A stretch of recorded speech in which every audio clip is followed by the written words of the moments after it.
Bom, vamos começar falando já de um dos principais temas que envolvem a Argentina, que é a economia. A gente está falando de uma inflação de mais de 140%. Javier Milei prometendo uma guinada em vários sentidos que possa levar justamente a uma situação mais favorável para os argentinos. Dolarização da economia, Olívia, sem dólar, porque o país não o tem. E ele fala também em fechamento do Banco Central, em cortar ministérios de 21 para 8. Como é que você avalia essas propostas que são bem agressivas em relação à situação que enfrenta a Argentina hoje? A promessa inicial dele é boa, né, de cortar gastos, é fundamental. A Argentina não consegue sair do buraco que está se não cortar gastos, exatamente. É um dos maiores problemas. Mas a Argentina é muito endividada e muito dependente. Então, essa dolarização que ele promete não aconteceria no curto prazo, acho que nem no médio prazo, é bem difícil, até por vontade do próprio Estados Unidos, eu não sei se tem interesse nisso. E ele fala que acabar com o Banco Central daria independência, mas daria dependência em relação aos Estados Unidos. Então, eu não sei se essa conjuntura geopolítica do momento atual permite que ele consiga esses feitos. Mas o corte de gastos que ele promete, com certeza, vai trazer força para a economia argentina. Quais são os principais desafios de Milei, Acácio, nesse corte tão intenso de gastos que ele quer promover em um país que está acostumado há muitos anos a conviver com subsídios do governo também? Eu acho que o principal desafio, Evandro, é um desafio político. Primeiro, porque ele não tem uma maioria no Congresso. E para que sejam feitas reformas estruturais tão contundentes, há necessidade do apoio político, do apoio institucional politicamente.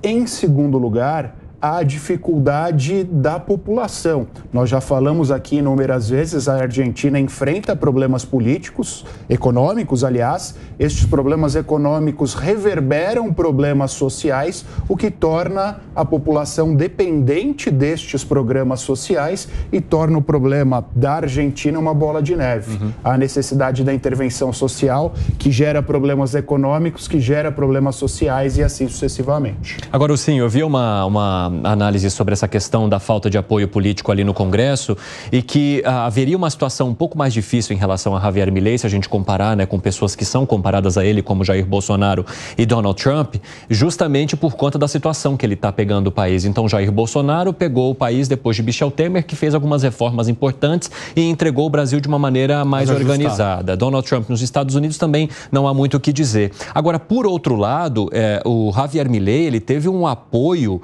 ali em relação ao segundo turno ao seu opositor, que era Sérgio Massa, que foi muito maior do que, por exemplo, o presidente Lula ganhou aqui no Brasil em relação a Jair Bolsonaro, ou seja, que mostra um apoio maior da população. Esse apoio maior poderia dar condições a ele de uma negociação melhor com o Congresso, mesmo não tendo maioria? Isso é uma bússola para o mundo político, né?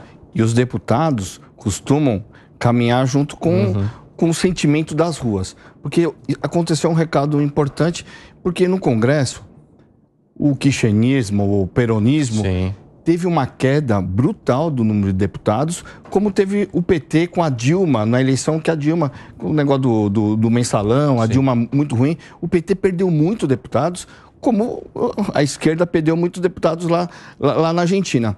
E não tem uma conta ainda da facilidade, porque a esquerda perdeu deputados, mas o centro-direita e a extrema-direita, que é o partido do atual presidente Milei, tem a maioria hoje. Então, a composição me parece mais fácil do que uma composição nas eleições brasileiras. É difícil? É difícil, mas existe um caminho, porque o Macri e a Patrícia deram apoio para ele no segundo turno. E esses deputados que foram eleitos nessa base do Macri podem vir com mais facilidade apoiar ele, e ele pode ter um caminho para aprovar essas medidas de dolarização, porque dolarização, o povo argentino já economiza com o dólar. E a história do Banco Central, quando você dolariza o país, o Banco Central perde um pouco do sentido. Embora não haja necessidade de ser fechado, porque em alguns países onde houve a dolarização, o Banco Central continua atuando como um organizador da política monetária ali, né? Mas também, se você dolariza, ele também pode ter um caminho de ser fechado de forma mais natural quando o país tem a moeda própria, né? Agora, Felipe Monteiro, a gente viu ali Javier Milei, inclusive na reportagem inicial, né? Muito enfático na hora de falar, até extravagante durante a campanha. Só que depois que ele venceu ali no segundo turno, ele fez um discurso inicial com o papel do lado, não saiu do script e de uma maneira um pouco mais moderada. O que Javier Milei percebeu nesse meio de caminho que o fez assumir, então, como presidente eleito, com um pouquinho menos de fervura ali, ou fervor, daria para usar os dois termos? Mais moderação, né? E está mais moderado. E foi assim na campanha do segundo turno, né? Sim. O Javier Milei, no segundo turno, ele caminhou muito mais para o centro, né, do que manter aquele discurso de libertário dele. Não é? E por que, no teu ponto de vista? Eu acho que ele está vendo que é difícil aplicar as ideias libertárias, né, anti-establishment, precisando do establishment. Né? Ele precisa realmente do poder legislativo para poder governar, e ele precisa fazer um aceno que ele não é tão louco como aparenta assim. Não é? Então, ele tenta soar um pouquinho mais moderado. Mas o trabalho que o Milei tem para aplicar as ideias dele e aprovar os projetos de lei necessário para implementar os projetos que ele apresentou nas eleições, é um trabalho muito árduo. Eu discordo do Wilson aqui, dizendo que tem uma facilidade maior do que o Lula no Brasil. Né? Pelo contrário, o Lula no Brasil tem instrumentos institucionais muito mais claros para você poder ter maioria, como por exemplo... Felipe, o Centrão? Como por exemplo... O Milei não teria Centrão? Você fala o meu nome, pô. Como por exemplo, deixa eu acabar de falar. Aqui tem o Centrão, lá é centro-direita, lá é direita. Desculpa, deixa eu acabar de falar. É mais fácil. No Brasil tem vários instrumentos institucionais, como por exemplo, o Lula não diminuiu o número de ministérios, aumentou. E aumentar o número de ministérios, conseguiu colocar vários partidos na base do governo. Isso é um instrumento institucional que o Brasil tem para formar maioria no Congresso. Sim. Já o Milei, por exemplo, vai diminuir de 20 e poucos ministérios para 8. Para 8. Né? Ou seja, a ideia dele vai reduzir os ministérios e é muito difícil ele formar a maioria, como no Brasil, por meio de delegação de cargos públicos, por exemplo. Isso não existe na Argentina. Né? Ou seja, não tem o instrumento que tem no Brasil institucional para formar a maioria. Ou seja, o papel do Milei e a dificuldade do Milei é muito maior do que a dificuldade do Lula no Brasil. Quer acrescentar algo, Wilson? Que eu vou chamar até o Marcelo Favalli já. Não sou bolsonarista, mas o Bolsonaro diminuiu o número de ministérios e conseguiu governar.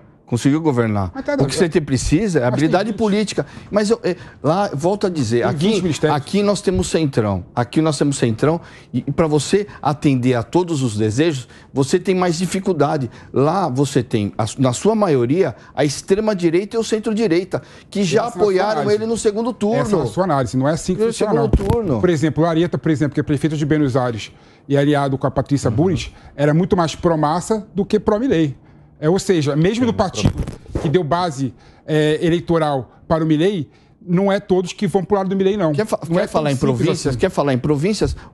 A esquerda perdeu a maioria das eleições das províncias. As províncias foram eleitas centro-direita. Você deu um exemplo. Outra coisa.